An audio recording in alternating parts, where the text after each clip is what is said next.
Okay, I made a video on analog charging circuit using block diagram. So today I'm going to use schematics to show you how you can trace it.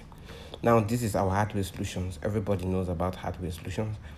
Okay, so we've opened this model, and if you can see, we have colors here that represent each lines.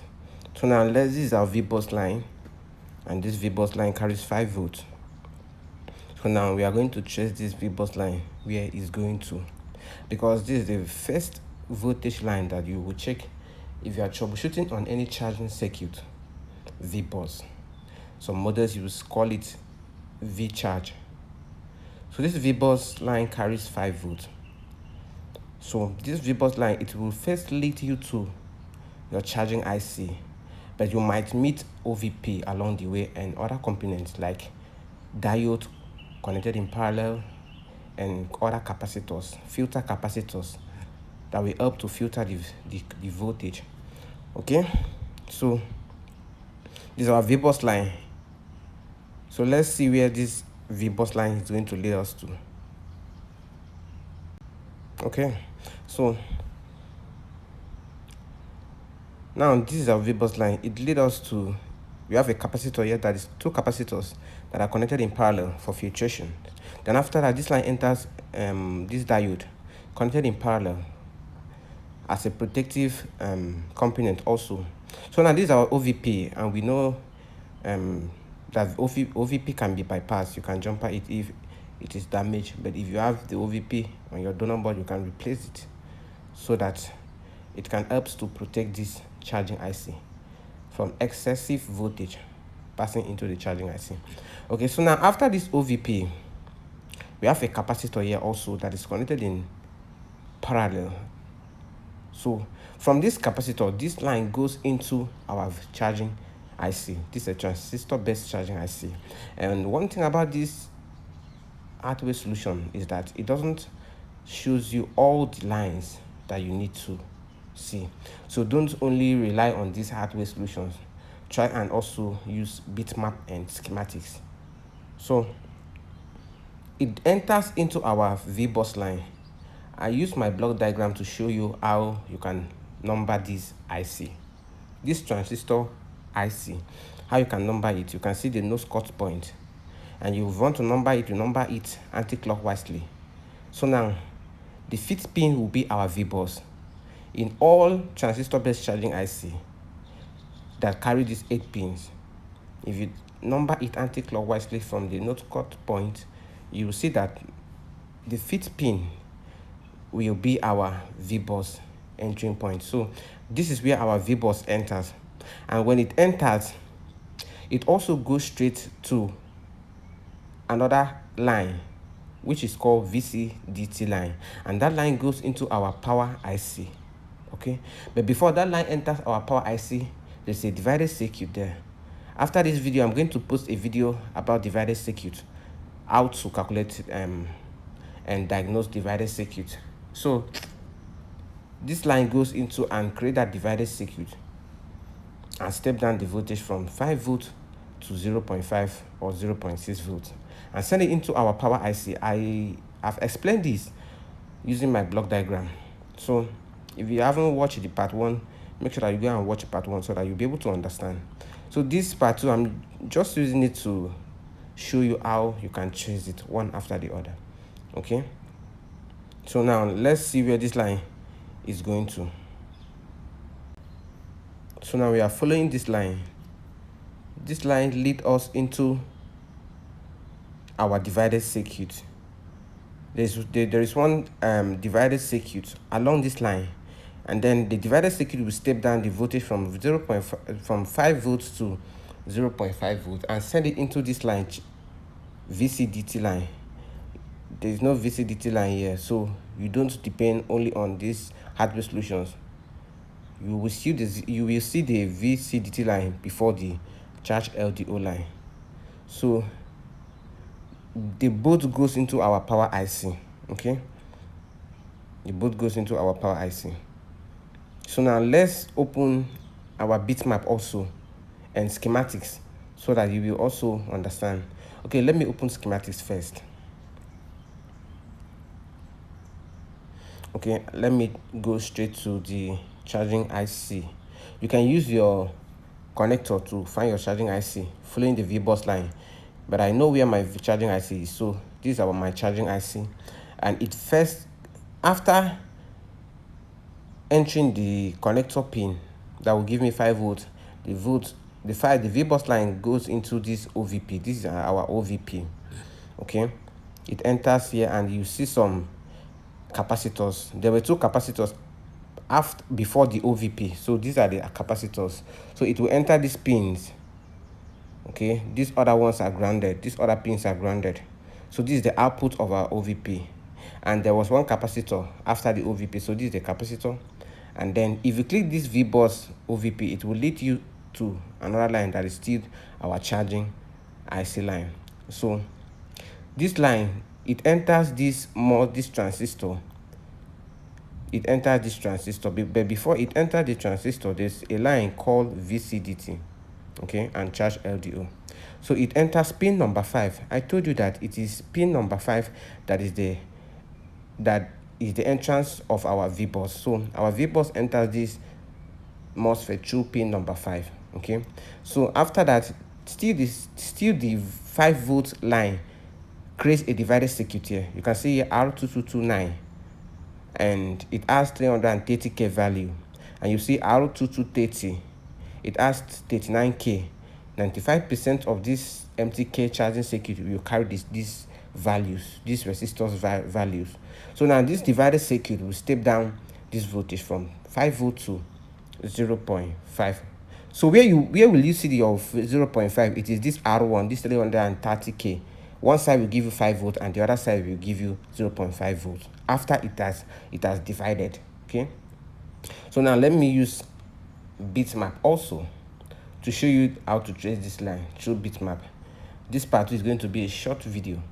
Okay, so now we have copied this our R222 2229.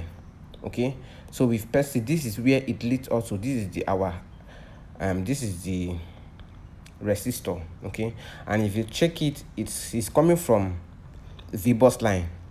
And one thing about bitmap, it shows you all the components that this line is connected to.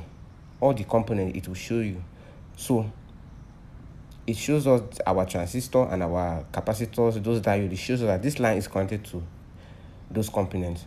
So now this is our resistor 1 and our R1, and also it goes into this other line, charge LDO. So if we check this resistor, the output of it goes into our power IC. Okay, but on our hardware solutions, they did not show us this line. So that's why I said that you shouldn't depend on hardware solutions. Okay, so that is our R1. Another line, it has this resistor 2228 value. Okay, so this 1.5k resistor. So this line goes to our power IC. It is called charge LDO line. Okay, and before it enters our power IC, you will see a resistor connected in parallel. So but before then, still the same line, you see this VCDT. Let me show you here. This VCDT on our schematics, it also goes into our charging IC. Okay, there's a section called charging section in our power IC. Okay, this is that section. So all these lines goes into it, and this power IC is our MT6357. Okay, so this is the line, charge LDO and VCDT. So this line must be connected to our power IC for your phone to charge.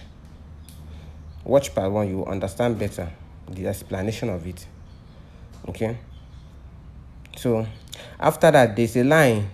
Now this resistor will step down this 5 volt. One side of this resistor, R2228, will carry 5 volt on one side and then 2.8 volts on the other side, and the same line goes into our MOSFET. Okay, after this charge LDO carries 2.8 volts, it stepped down from 5 volt to 2.8 volts. I've explained this already on my block diagram, so check it out. So now this line 2.8 volts, goes into our MOSFET. You can also call it transistor, but it still is MOSFET. Okay, so pin number 1, the B's, pin number 1B, so it goes into our base line on this our MOSFET, and we know the function of base, that it is the base that turns on this MOSFET. Okay, without the base working, the MOSFET is not going to work. You can also call it transistor. Okay, so still the same line, but there's also another line that comes out of it, still the MOSFET, and goes into our power IC. It's called voltage drive. This is the line that the power IC drive the voltage. Okay, so this line, you see 2.8 volts. You see 2.8 volts. For more information, go and watch my part 1 before watching this part 2. So there's another line here that comes out, the collector pin. It connects to the base of this other transistor, and this line turns on this transistor. Okay, so if this MOSFET is not working, this transistor is not going to turn on to produce this VBAT voltage. Okay, so this VBAT voltage, you see a resistor here. It's a resistor here. This is called resistor or sensing resistor. If this resistor is open, your phone is not going to charge. Okay, so this resistor is connected to our VBAT line. It's connected to our VBAT line. Okay, so now if you click our VBAT line, it will take you to different places, because our VBAT line acts as our VPH. There's no VPH in this type of charging IC. Instead of VPH, you will see VBAT. So it is the VBAT line that is used to power other components. Okay, these are our band sections. Okay, still our VBAT. It is the one that sends voltage to our power IC. This is our thermistor sensing, is VBAT. So this VBAT line turns on the other component, not VPH. This is our camera section. So if you keep clicking the VBAT, it will show you different section that it is connected to. Okay, so now let's find our way back to our charging IC.